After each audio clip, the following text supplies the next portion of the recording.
Detroit's history during Prohibition is remarkable, to say the least. Because of Canada being so conveniently right across the river from us, them being kind enough to end their own prohibition right before ours started, there was a whole lot of activity that came over between the smuggling the booze over, distributing it around. It was just, Detroit was a party town during Prohibition. Right now we're standing in front of the Atwell Club. Officially opening in February of 1929. This is absolutely a roaring 20s, Great Gatsby, flapper era speakeasy. This place was so well hidden. You've got this nice white mansion right here, providing a front to some extent for what was really going to be happening here. This building has been hiding in plain sight all these years. By its own design, it's still surviving as a hidden gem. This was a great cover. It really did provide what the whole idea of a speakeasy would be. This was the epitome of Prohibition excess. It was frequented by some of the most wealthy people from downtown Detroit and the Grosse Pointe. The high society that was enjoying themselves, drinking, gambling. You know, they had dancers, they had the orchestra. It was basically what you would see or imagine the 20s to be on the most wealthy, well-to-do level.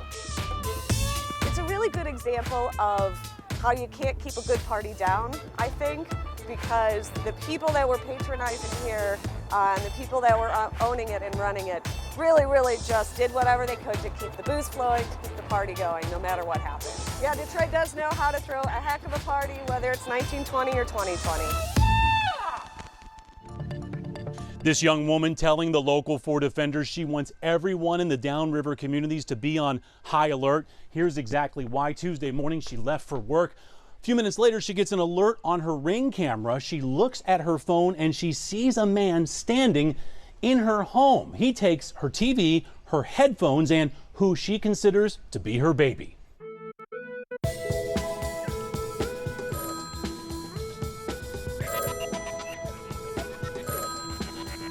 Yeah, I mean, I think community is important no matter where you're living. You should try to reach out and be friends with your neighbors.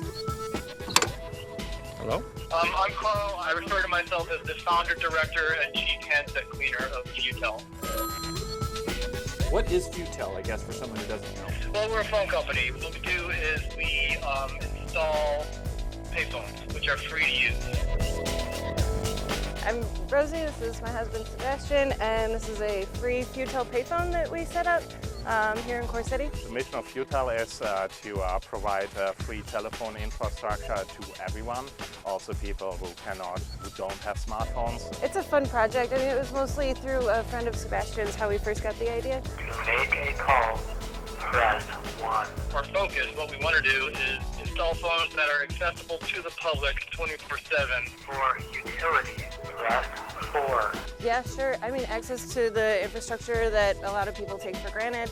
It's a cost between a social service and an artistic project. To apologize, press 4. The main thing that these things are good for is making free calls. For the mayor, press 1. We have directories of social services and interesting numbers to call. We have other communication services like voicemail, and we have live human operators. The phone itself is usually bought used off either Craigslist or eBay. So basically it's mostly kind of like, recycled infrastructure. Futel started in Portland, Oregon, where, if I recall correctly, there are now 7 phones running. This is the first one in Detroit, and there's a good chance there will be more in Detroit in the future. What is cool about a payphone? Oh, it's urban furniture. It's part of like the landscape. It's a communication unit. It's like a part of communication where you have to be a part of the place to use it. You have to stop and use it. What's your message to Detroiters? You want them to, anything you want them to know, or?